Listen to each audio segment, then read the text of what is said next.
Phone call வருகிறது. அந்த ஃபோனில் எடுத்து பேசினா அவங்க அவங்க என்னடா காலையில் 5 மணிக்கு ஃபோன் வருது அப்படின்னு சொல்லி பதறி போய் ஃபோன் எடுக்கிறாங்க. அந்த பெண்ணோட ஸ்கூல்லேருந்து பேசுகிறாங்க. என்ன சொல்கிறாங்க, உங்களுடைய பெண் தற்கொலை செய்து கொள்ள மாடியிலேருந்து குதிச்சிட்டாங்க, மூன்றாவது மாடியிலேருந்து, நீங்கள் உடனே ஜிஹெச்சுக்கு வாங்கன்னு சொல்கிறாங்க. இவங்க பதறி போய் ஜிஹெச்சுக்கு போய் கொண்டிருக்கிறார்கள். அரை மணி நேரம் பொறுத்து இன்னொரு ஃபோன் வருது, உங்களுடைய மகள் இறந்து விட்டால். அதிர்ச்சி. ஜிஹெச் வந்து பார்த்தா மார்ச்சுரி, அந்த பிணவரையில் அவர்களுடைய பெண் சடலமாக கிடக்கிறாள். எவ்வளோ அதிர்ச்சியாக இருக்கும் பாருங்கள். ஒரு பெத்தவங்க ஒரு பெண்ணை 12வது படிப்பதற்கு அங்கே அனுப்பியிருக்காங்க, ஹாஸ்டலில் சேர்த்துருக்காங்க. அங்கேயே விடுதி இருக்குது அந்த ஸ்கூலில். 3 மாடி கட்டிடம், 3வது மாடியில் விடுதி இருக்கிறது.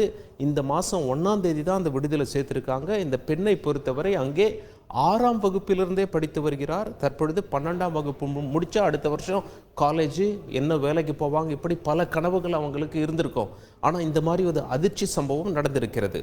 உடனே என்ன பண்ணியிருக்காங்க, செய்தியாளர்லாம் அந்த இடத்துக்கு போய் என்ன ஆச்சு சொல்லுங்கள் அப்படின்னு சொல்லி கேட்டிருக்காங்க. என்ன தகவல் வந்திருக்கு அப்படின்னா, காலையில் 13ஆம் தேதி காலையில் 5 மணிக்கு தான் அவங்களுக்கு தகவல் வந்திருக்கு, உங்களோட பெண் வந்து குதிச்சிட்டாங்க அப்படின்னு சொல்லி. எந்த நேரத்தில் இந்த சம்பவம் நடந்திருக்கு அப்படின்னு சொல்லி அந்த ஸ்கூல் மேனேஜ்மெண்ட் இன்னும் தெளிவுபடுத்தவில்லை. போலீஸாரும் இதுவரை தெளிவாக தகவல் சொல்லவில்லை.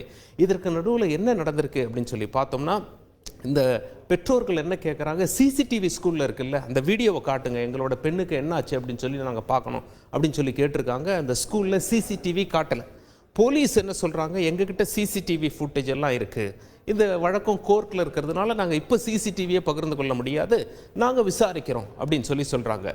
இதற்கிடையில் என்ன தகவல் வெளியாயிருக்கு அப்படின்னா, மொத்தம் 3 அடுக்கு மாடிங்க அந்த ஸ்கூலை பொறுத்தவரை.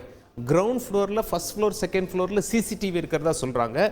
3வது அடுக்கு மாடியில் தான் அந்த பெண்கள் விடுதி இருக்கும் காரணத்தினால அங்கே சிசிடிவி வைக்கல அப்படின்னு தகவல் சொல்லப்படுகிறது.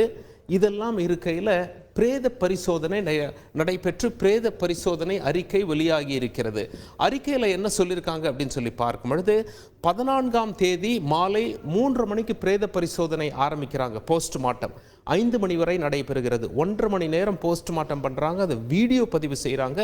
வீடியோ பதிவு செய்த பிறகு அந்த போஸ்ட்மார்ட்டத்தினுடைய முடிவுகள் என்ன அப்படின்னு சொல்லி பார்க்கும் பொழுது, உடலில் இரத்த காயங்கள் இருக்குது அப்படின்னு சொல்கிறாங்க. அந்த ஆடைகளில் இரத்த காயங்கள் இருக்குது.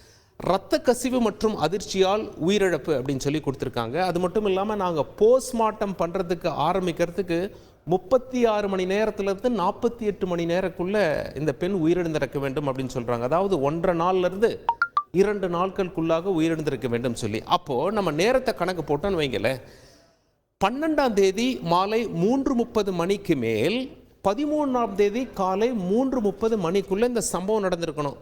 பெண்ணுடைய தாயாருக்கு ஃபோன் எப்போ வருது, 13ஆம் தேதி காலையில் 5 மணிக்கு வருகிறது. அப்படின்னா ஃபோன் வர்றதுக்கு பல மணி நேரம் முன்னாடி அந்த பெண் கீழே விழுந்து கிடக்கிறாள் என்ற செய்தி மட்டும் தெளிவாகிறது. இதனால தான் பெற்றோருக்கு சந்தேகம் வலுக்கிறது. எத்தனை மணிக்கு எங்கள் பெண் இறந்தாள் என்பதையே எங்களிடம் நீங்கள் சொல்ல மறுக்கிறீர்களே அப்படின்னு சொல்லி கேட்குறாங்க. இப்போ போஸ்ட்மார்ட்டம் என்ன சொல்கிறாங்க, இது முதற்கட்ட அறிக்கை தான், 2ஆம் கட்ட அறிக்கை வர வேண்டியிருக்கிறது. மற்ற உறுப்புகளையும் நாங்கள் எதிர்த்து அந்த தடயவியல் துறைக்கு கொடுத்துள்ளோம், மேற்கொண்டு ஒரு அறிக்கை வரவிருக்கிறது அப்படின்னு சொல்லி சொல்கிறாங்க. இதில் நாம் நல்லா கவனிக்க வேண்டியது, செய்தியாளர்கள் போலீஸ்கிட்ட கேட்டிருக்காங்க எத்தனை மணிக்கு அந்த பெண் மரணம் அடைந்தால் என்பதை தெளிவுபடுத்துங்கன்னு சொல்லி. இங்கே பாருங்கள், போஸ்ட்மார்ட்டம் சொல்கிறது 12ஆம் தேதி மதியம் 3:30 மணிலேருந்து அடுத்த நாள் விடிய காலம் 3:30 மணிக்குள்ளே அந்த பெண் இறந்துருக்கணும்னு சொல்கிறாங்க. 12ஆம் தேதி 8:30 மணிக்கு ஒரு கிளாஸ் அட்டன் பண்ணி, அதாவது ஸ்பெஷல் கிளாஸ் எல்லாம் இருக்கும் இல்லையா அந்த ஸ்கூலில், அதை அட்டன் பண்ணி 8:30 மணிக்கு அந்த பெண் அங்கிருந்து நடந்து செல்வது சிசிடிவியில் பதிவாயிருக்கு அப்படின்னு மட்டும் சொல்கிறாங்க. அப்படியானால் மரணம் நிகழ்ந்திருக்க வேண்டியது 8:30 மணிக்கு மேல் விடிய காலை 3:30 மணிக்குள்.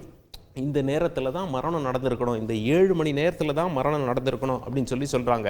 பிரதான கேள்விகள் என்னென்ன எழுது அப்படின்னா, பெற்றோரின் சந்தேகம் என்ன, யாராவது பாலியல் வன்கொடுமை செய்துள்ளார்களா அப்படின்னு சொல்லி கேள்வியை முன்வைக்கிறாங்க.